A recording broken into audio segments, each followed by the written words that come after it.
Hey, this is Mike with a game review, or more so a map review, of the Halo Reach Noble Map Pack. Um, I'm gonna give each map, this is how it works.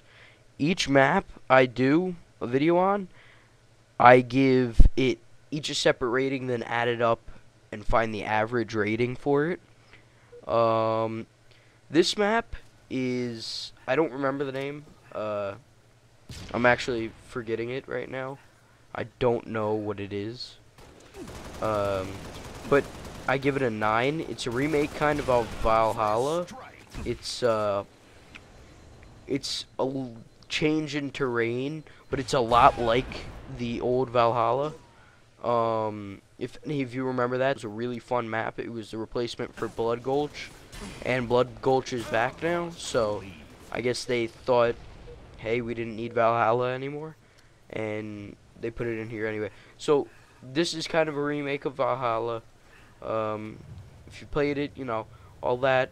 You This is a 9.5 or a 9. It's best to be played with snipers, team snipers, or just objective games.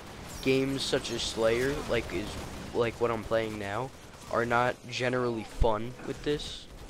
Um, they're usually very bland, and it's hard to get a kill without moving.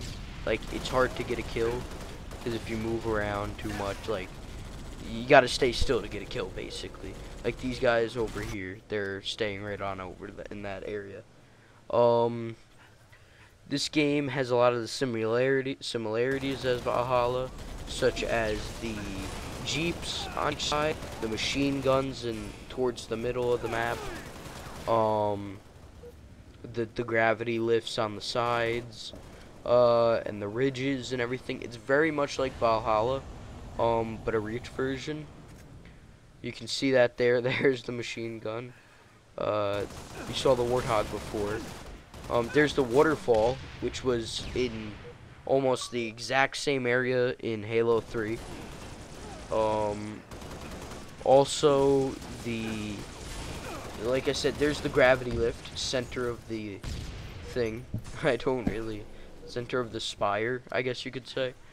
But then there's a gravity lift on the side that shoots you there by the waterfall. So this game is, this map, should I say, is fun. This map pack is fun, and it makes Halo Reach a little bit better of a game. If I had done a game review back when it came out, maybe a month later, I would have given this game maybe a 7.5. This game is a good game, despite some of the problems with it. One of these problems being the perks that you kind of get, like the jetpack and everything. Although they are cool, they're used too much. See, armor lock right there. It just, they made them dominate, and they made certain classes dominate to the point where the game's not fun. So that's a problem with it. So if Bungie ever was watching this video, I would hope that they would take that into consideration. There's not much more to talk about. Like I said though, this map is a good time. Remake of Valhalla, and I loved Valhalla. There is like a crash wreckage over there. It was on the opposite side of the map. In Valhalla, now it is over there. It looks like a pelican. I'm not really sure. And also, comment if this is a remake of Valhalla. I wasn't really sure. I didn't read up on all the details following this map pack. Which map was a remake or what wasn't, and what they were really doing. I just saw it was out, figure I'd give it a try, and it got snuck its way kind of in there into my heart. And I love this. It's one of my favorite map packs. One of my favorite Halo map packs. It's a really good pack. I encourage you to go out and buy it. It's about, I think, 800 Microsoft points. So if you were to go out and get it sometime soon, take in consideration my thing, and my rating, and remember that. Alright, so we're moving on to the map called Breakpoint. This map is remotely good. I don't want to make it sound like it is not good at all, because it is. It is made, I think, for invasion and nothing else. This map can't really be played well in other game types because it's the same as the Valhalla remake. It is not really what you would expect from a map pack. This map pack isn't what you would expect from a map pack, these maps. Most of these maps are made for objective games, except, you know, yeah, most of these maps are made for objective games, which kind of shows you that Bungie is focusing a little bit more on their newer game modes, such as Stockpile, Invasion, and some of the older ones, and which is good but bad in the same way. Also, there is the, what was I about to say? Oh yeah, I didn't give this one a rating yet. This map deserves a 10 if you're playing it on Invasion. If you're playing it on a game mode like this, still a 10. It's a big map. It's large. It's almost the snow version of, what was that one map? The road. I called it DMV. Can't remember it, but, if I ever remember, I'll comment. It was one of the most favorite maps. Played Cops and Robbers on it. Not Foundry. Oh, Rat's Nest. This is almost the snow remake of Rat's Nest. Except it's larger and a lot different. It's different. It's not what you would expect from a complete and total Rat's Nest. It's not like that, but there is the large road in the back, which reminds me of Rat's Nest, and there's just a big circle. That's the road in it. There's also, like, I don't know, but the underground tunnels. It wasn't in Rat's Nest, but this map, like I said, 9.5, 10 really. I give the Valhalla remake a 10 now that I think about it, because I love Valhalla.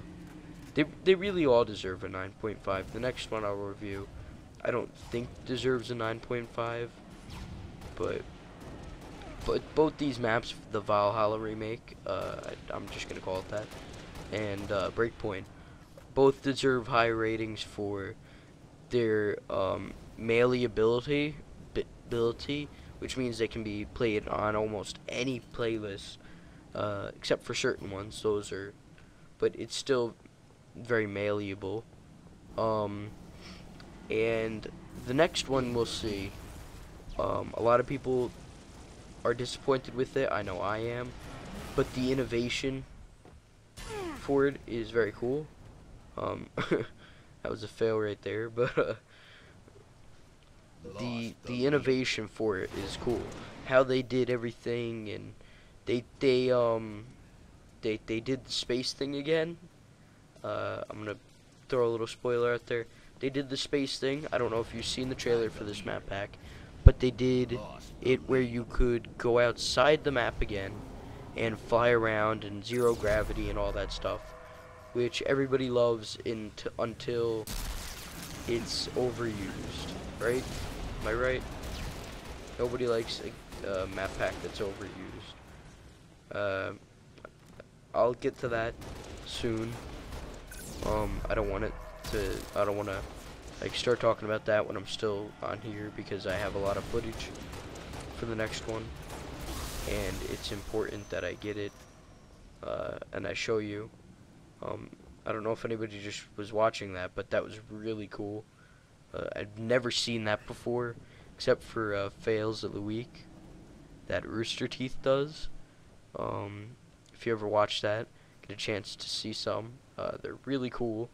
I've been thinking about doing one myself, but not really sure yet.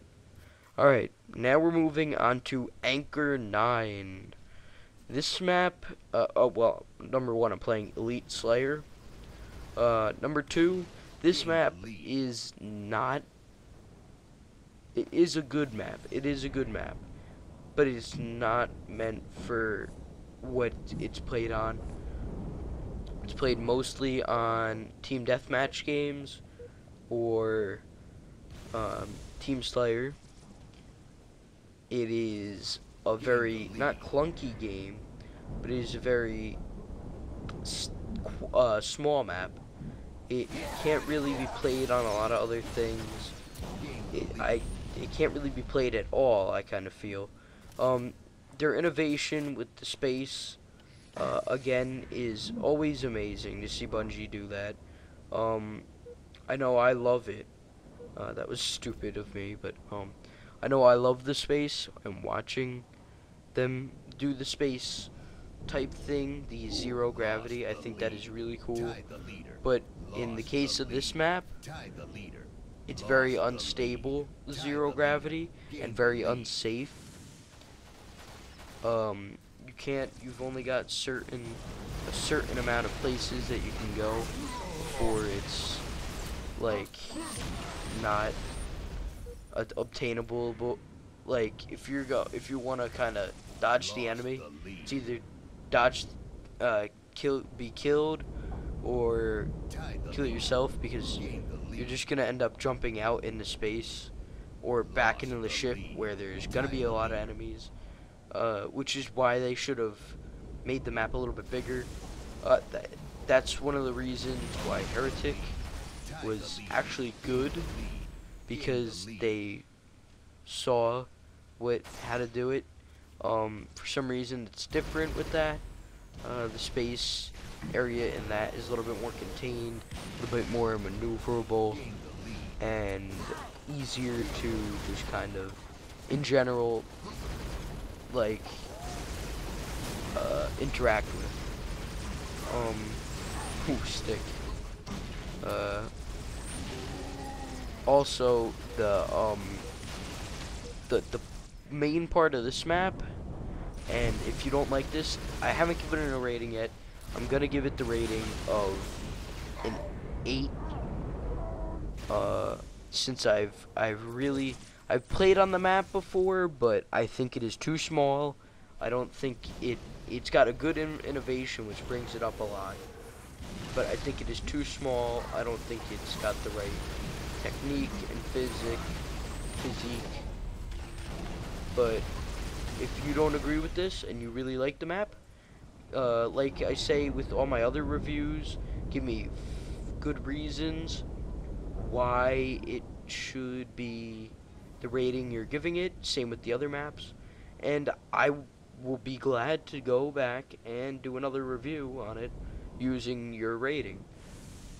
If people just think it deserves a lower rating, I will read your reasons, try those reasons out if it involves a game type, and I will I'll do another game review. That's simple as that.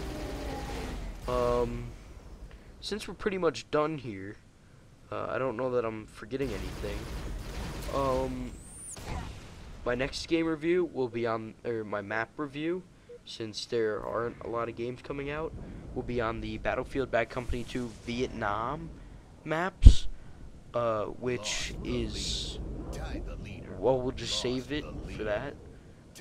They are fun, and they are exciting, but there are a couple flaws, and I will list them when I get the chance.